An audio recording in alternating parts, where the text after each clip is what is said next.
Good evening, good night, good morning, wherever you're watching this transmission. 'Tis I, Mike Martins, your housing discussion guru. I am not an expert. I've just been following this damn thing for years. Okay, guys, Canadian real estate sales print longest losing streak since 2008. Canadian real estate, this is from today, and I want to read this because 2008 was a while back, and what does that trigger and signal to you if you know housing and crash history? Well, 2008 was the year of the Great American Crash, where the rest of the world deflated interest rates so they wouldn't fall with America and kept the Ponzi scheme going.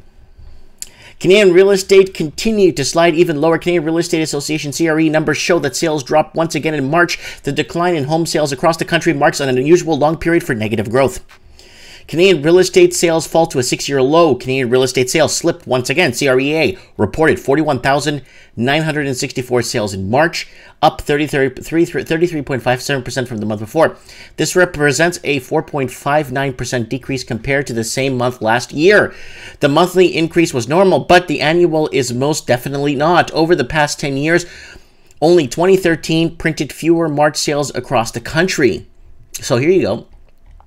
These are the unadjusted sales for all home types as reported through Canadian MLS. So there it is. And if you want to go back to March 2018, there it is.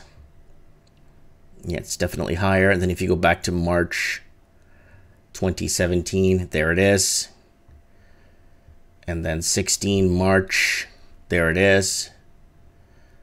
And then March 2015, there it is. So you could see that one's down in 2015. So no, is it just higher? 45. Let me just check. 40. It's lower this March. Yeah.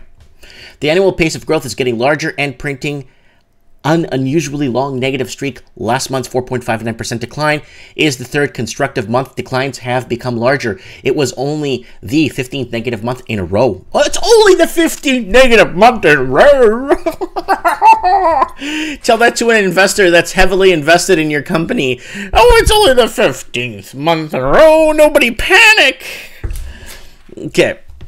The annual percentage change of unadjusted sales, all home types reported through the Canadian MLS, unadjusted. So here it is. It's below the mark, 4.41%.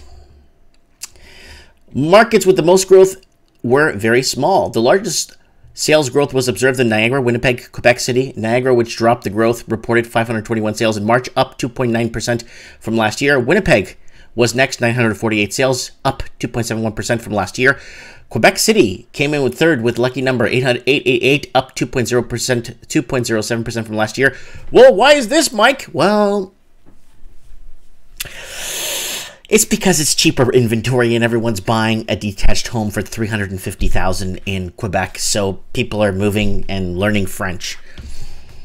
In addition, small growth, each of these markets are very small themselves. The gains literally represent an increase of 15 to 25 and 18 homes respectively. Canadian real estate sales by market. So here it is. So you got the 18 and the 19. So you're seeing them. Montreal's obviously ahead right there. Toronto is down this year. 18 was obviously higher. So we got 19 there. So you're down there, you're up here, everything else is down. Is there anything going the other way? Nope. So everything. Greater Vancouver real estate leads sales declines. Western Canadian real estate markets were the hardest hit, especially Lower Mainland. BC, Vancouver, and the biggest drop with 1,745 sales in March, down 31.6% from last year.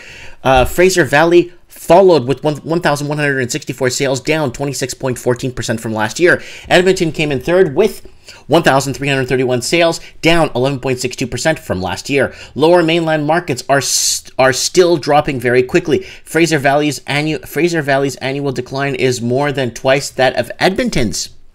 Wow. So let's go to Canadian real estate sales change by market. So here's the percentage change of the Canadian real estate in markets more than 500 sales in. So here's the Niagara region is down. Okay. No, Niagara is up. Sorry, down. Okay, I see what they're saying here. Percentage change in Canadian real estate in the markets with more than 500 sales in 2018. Okay. So, wow, look at the percentage in Vancouver. 31.6 points. Fraser Valley, Edmonton, Kitchener, Victoria, Ottawa. Then Canada as a whole. And then the Calgary, Hamilton, Toronto. And then what's up here ticking upward? Windsor, obviously. London, obviously. Montreal, obviously. Quebec, Winnipeg, and Niagara. Why? Cheaper inventory. It's cheaper to buy a one-bedroom condo in those cities than it would be in Vancouver. If you have a spare million lying around, then that buys you a condo. But make sure you get like special insulation on your windows in Vancouver, because there's people pushing shopping carts all night long and swearing and yelling. You just got to put extra insulation if you're living in Vancouver for that. Canadian real estate sales are still slowing, declines across the board.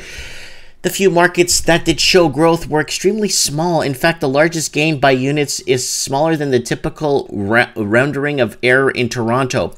Sale declines have gone on so long, though reversal in recession are likely to be in the picture soon.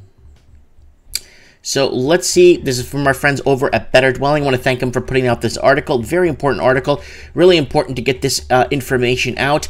Now, we know what's happening. You know what's happening too. But it doesn't lie. Numbers don't lie. Math doesn't lie. It tells you straight up what the answer is without fabricating. You know what I mean? Let me know what you guys think. In what region are you in Canada? How are you being affected? I would like to know. We would like to know. Comment below, and don't forget to join me Wednesday night for Trends in the Housing Market. Thanks for watching, guys.